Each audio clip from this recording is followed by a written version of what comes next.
Saat ini saya dan kelompok akan mempresentasikan mini project yang sudah kami selesaikan, yaitu sistem deteksi kematangan buah secara real-time berbasis Android.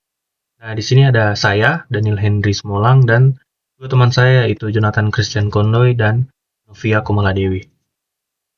Jadi kita masuk ke pembahasan. Kelompok saya akan membahas 5 slide. Jadi yang pertama itu ada pendahuluan, yang kedua ada metode AI, yang ketiga evolusi kinerja, dan yang keempat implementasi aplikasi, dan yang terakhir rekomendasi pengembangan.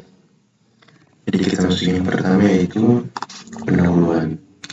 Jadi masalahnya itu penentuan kematangan buah secara manual bersifat subjektif, tidak konsisten, dan tidak scalable untuk industri retail dan distribusi pangan.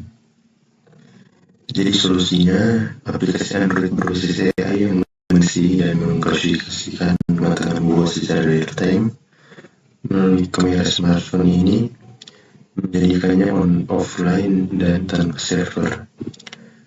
Kami ada 8 jenis buah dengan 4 tingkat kematangan dan memiliki 32 total kelas dengan gambar datasetnya ada 44.000 lebih. Jadi kita next masuk ke metode AI deep learning yang kita gunakan yaitu YOLO 11 atau YOLO 11. YOLO 11 ini adalah model deteksi objek yang bekerja dengan sistem single pass detection. Artinya deteksi dan klasifikasi dilakukan dalam satu kali iterasi.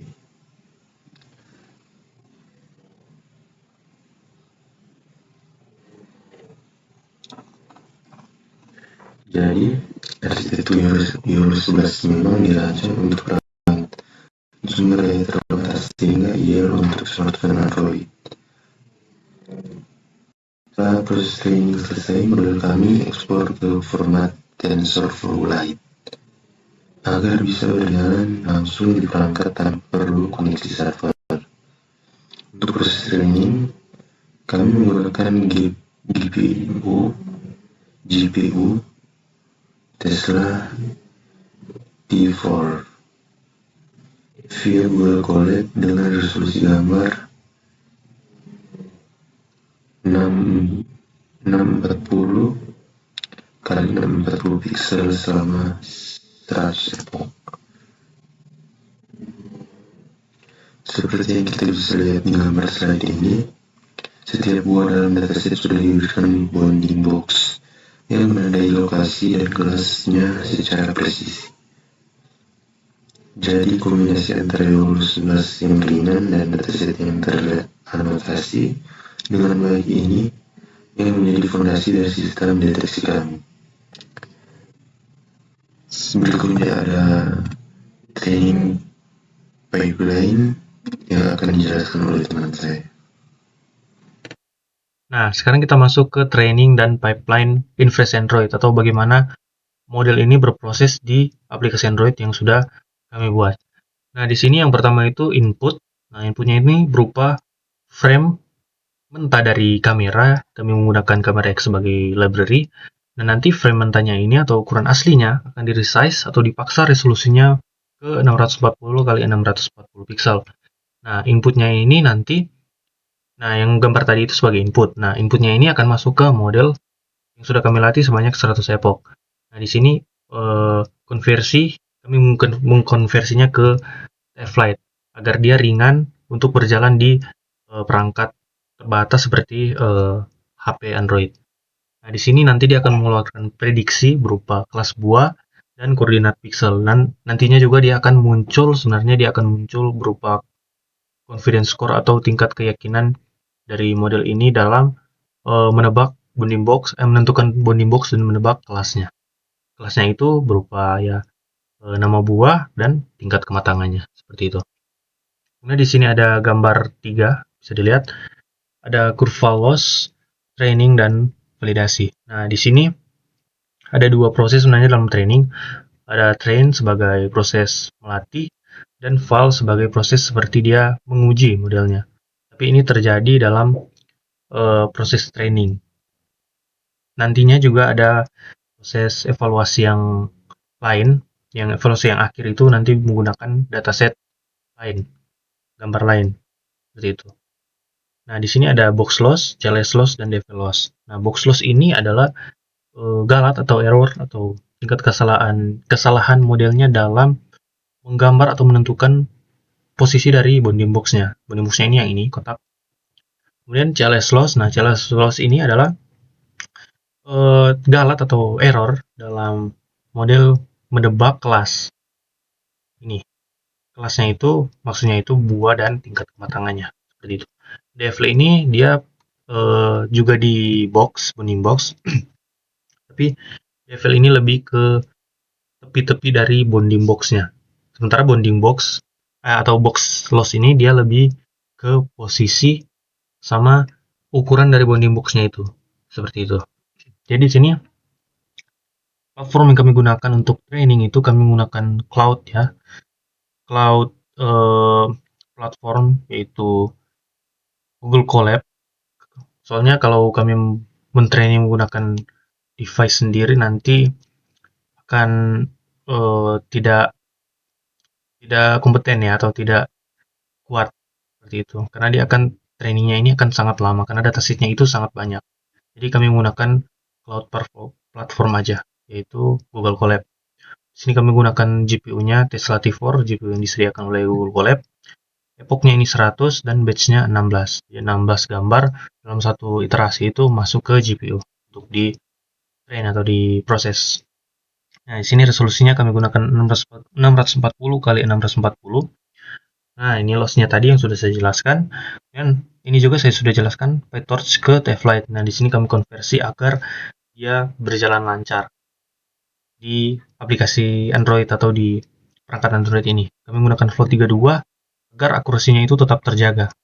Ya, kalau kami turunkan floatnya, nanti takutnya akurasinya itu akan turun. Jadi kami pertahankan dengan menggunakan float 32. Kemudian di sini evaluasi kinerja sistem berupa matrix, confusion matrix, dan grafik yang sudah lengkap, sudah ada dengan precision, recall, dan MAP. Saya akan jelaskan dulu tentang confusion matrix. Jadi, cara membaca confusion matrix ini bisa dilihat dari diagonalnya. Jadi dia semakin pekat biru yang ada di diagonal, nanti dia akan semakin pintar modelnya dalam memprediksi. Nah, jadi bisa dilihat juga dari kepekaan dari biru-birunya ini di diagonal. Semakin pekat artinya modelnya itu semakin pintar dalam menebak atau memprediksi. Nah, cara bacanya itu bisa dilihat di sumbu Y ini ada predicted, artinya dia prediksi dari model. Sementara yang di bawah ini adalah ground truth atau kunci jawabannya atau buah yang benar, kelas yang benar, tebakan yang benar, seperti itu. Nah, cara bacanya itu bisa dilihat contohnya ini di Apple of Ripe. Jadi Apple of Ripe ini birunya pekat sekali, jadi dia sudah sangat pintar dalam menebak Apple of Ripe. Tapi jika ada biru yang keluar dari garis diagonal ini, artinya model ini masih ada sedikit kebingungan dalam membedakan. Contohnya di sini Apple of Ripe.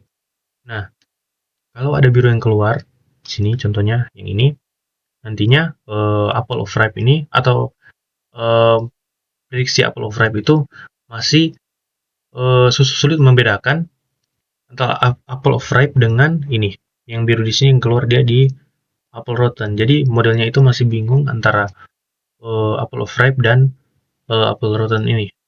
Tapi karena ini birunya tidak sepekat yang di diagonal, artinya dia hanya ada sedikit kesulitan, hanya sangat sedikit karena ini birunya itu kepekatannya itu di bawah sekali, seperti itu untuk membacanya. Jadi kalau ada kotak biru yang keluar dari diagonal, artinya model masih ada sedikit kebingungan dalam membedakan buahnya, seperti itu. Nah, sekarang yang di kanan ini ada gambar 5. Nah, ini sudah lengkapnya, sudah ada tambahan metrik yaitu precision, recall, dan MAP. Nah, precision di sini adalah metrik yang mengukur tingkat kehati-hatian atau ketepatan dari model ini. Jadi misalnya model membuat 100 tebakan. Nah, dari 100 tebakan ada berapa tebakan yang benar. Nah, itu yang diukur di precision ini. Sementara kalau recall ini dia lebih ke kelengkapan. Jadi misalnya dalam satu frame itu ada banyak buah. Nah, dari banyaknya buah itu ada berapa buah yang berhasil ditemukan oleh model ini. Nah, itu adalah recall. Sementara MAP ini adalah mean average precision atau dia apa namanya? Dia adalah bisa dibilang performa atau akurasinya. Akurasi dari model ini. Di sini ada dua, MAP 50 dan MAP 50 sampai 95. Nah, MAP 50 ini adalah yang biasa digunakan dalam menentukan untuk performanya. Karena kalau kita menggunakan 50 sampai 95 ini adalah akurasi ketatnya. Makanya kalau dilihat di sini di sumbuyannya ini, di sini jauh ya rendah, lebih rendah 50 sampai 95 karena 50 sampai 95 ini dia lebih ketat. Misalnya dalam menentukan bounding box. Contohnya ada buah, terus bounding boxnya itu hanya separuh melekat di buah. Nah, itu masih dibolehkan kalau di MAP 50. Sementara kalau di MAP 50 sampai 95 buahnya itu harus tepat berada di dalam bounding box. Nah, sederhananya seperti itu. Lanjut. Nah, ini untuk evaluasi kinerja sistem berupa performa model per kelasnya dari hasil evaluasi. Nah, di sini diambil kelas-kelas yang tidak semua kelas diambil, tapi di sini diambil kelas-kelas yang sekiranya bisa dijadikan contoh ya, atau yang terbaik dan yang terendahnya gitu. Dan juga ada rata-ratanya. Jadi yang pertama itu all atau semua kelasnya itu. Nah, rata-rata precision dari semua kelasnya itu didapat di 0,71 atau 71% precision. Kalau recall rata-ratanya itu didapat di 0,802 atau 80,2% untuk recall. Nah, sementara ini MAP 50 dapat di 0,831. Nah, ini sudah dievaluasi ya, ini tabel yang hasil evaluasinya. Jadi ini untuk final dari MAP-nya atau performanya. Didapat di 0,831 atau 83,1%. Nah, jadi di sini sebenarnya MAP itu hanya yang di atas ini, yang di bawahnya ini adalah AP-nya atau average precision. Jadi average precision ini semua dari semua kelas dirata-ratakan, maka didapat MAP ini. Ini 0,831. Kemudian untuk precision yang ada di sini ya, ini adalah precision dan recall dari kelas tersebut yang ini atau semua kelasnya ini, tapi dia diambil di threshold terbaik. Nah, threshold terbaik itu didapat dari uh, F1 score-nya itu paling tinggi. Nah, F1 score itu adalah metrik yang mengukur keseimbangan antara precision dan recall ini. Jadi dia harus setara dalam menentukan threshold terbaiknya. Kemudian dia ditaruh di sini untuk nilai-nilainya seperti itu. Dan ini MAP-nya berarti rata-rata dari semua threshold. Ini kan threshold terbaik. Jadi kalau semua threshold rata-ratanya itu ini. Seperti itu. Nah, selanjutnya masuk ke implementasi aplikasi Android dan demo. Nah, di sini saya akan melakukan demo aplikasinya. Tapi dapat dilihat dulu, di sini ada gambar 6, ada flowchart-nya untuk penggunaan aplikasinya. Kemudian di kanan sini gambar 7 adalah tampilan UI-nya dari dashboard, scanner, dan arsip. Nanti juga ada tentang di sini. Itu opsional saja untuk saya tunjukkan, tapi di sini yang pentingnya itu adalah di scannernya ini. Jadi saya akan langsung lakukan demo untuk aplikasinya. Nah, jadi di sini saya sudah sediakan buah berupa pisang. Nah, pisang ini saya akan coba scan. Jadi saya sudah mirror aplikasi HP Android saya ke komputer saya. Nah, sekarang saya akan coba untuk melakukan scan.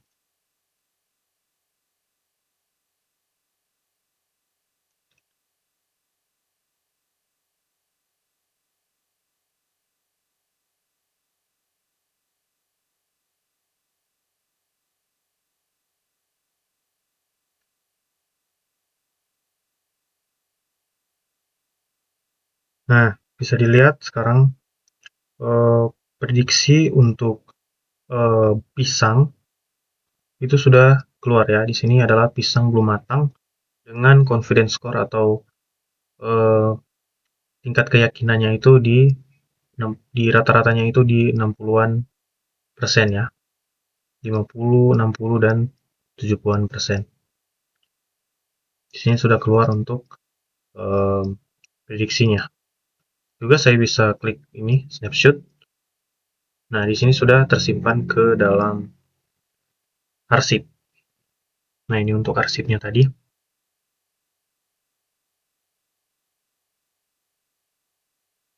Seperti ini. Nah, juga untuk statistik pemindainya itu nanti akan muncul di bagian ininya, bagian dashboardnya. Seperti itu. Jadi, sekian untuk demo aplikasi kami. Sekarang lanjut. Baik, di sini saya akan menjelaskan rekomendasi perkembangan. Di mana kami menyadari bahwa proyek ini masih banyak ruang untuk berkembang. Ada beberapa rekomendasi yang kami usulkan untuk perkembangan ke depan. Yang pertama ada perluasan dataset. Saat ini dataset kami itu mencakup buah-buah tropis lokal Indonesia seperti durian, rambutan, atau salak. Kedepannya akan sangat bagus kalau bisa ditambahkan data dari pasar tradisional di Indonesia supaya modelnya lebih relevan dengan kondisi nyata di lapangan. Yang kedua, peningkatan akurasi. Nilai MAP kami di threshold yang lebih ketat, yaitu MAP 0,5 sampai 0,95 masih sekitar 60%. Ini bisa diperbaiki dengan hiperparameter, tuning, dan augmentasi data yang lebih lanjut. Ketiga, dari sisi fitur aplikasi, kami ingin tambahkan sinkronisasi cloud supaya data deteksi bisa diakses dari mana saja, serta laporan statistik yang lebih lengkap untuk membantu pengguna memantau pola kematangan buah mereka. Dan yang keempat itu optimasi performa. Model yang sekarang menggunakan format float 32 dengan mengkonversinya ke format yang lebih ringan seperti INT8, ukuran model bisa jauh lebih kecil dan interface-nya bisa lebih cepat, terutama di perangkat Android kelas menengah ke bawah. Nah, kesimpulannya,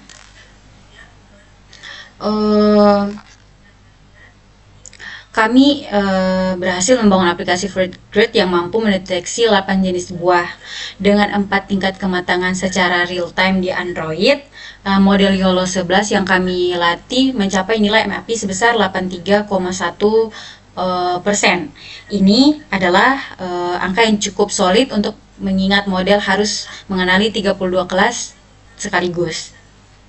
Yang kami banggakan juga adalah people lainnya yang berjalan sepenuhnya offline, di mana artinya pengguna tidak perlu khawatir soal koneksi internet, karena aplikasi tetap bisa dipakai di mana saja, kapan saja, dan dengan fitur arsip deteksi berbasis room database. Pengguna bisa menyimpan dan menelusuri riwayat pemindaian mereka. Nah, tentu ada hal yang ingin kami tingkatkan ke depan, seperti yang sudah kami bahas di slide sebelumnya. Tapi secara keseluruhan kami merasa proyek ini berhasil membuktikan bahwa AI berbasis YOLO 11 bisa diimplementasikan secara praktis di perangkat mobile untuk masalah nyata seperti deteksi kematangan buah. Nah, demikian presentasi dari kelompok kami. Terima kasih dan mohon maaf jika ada salah kata dan salah perkataan.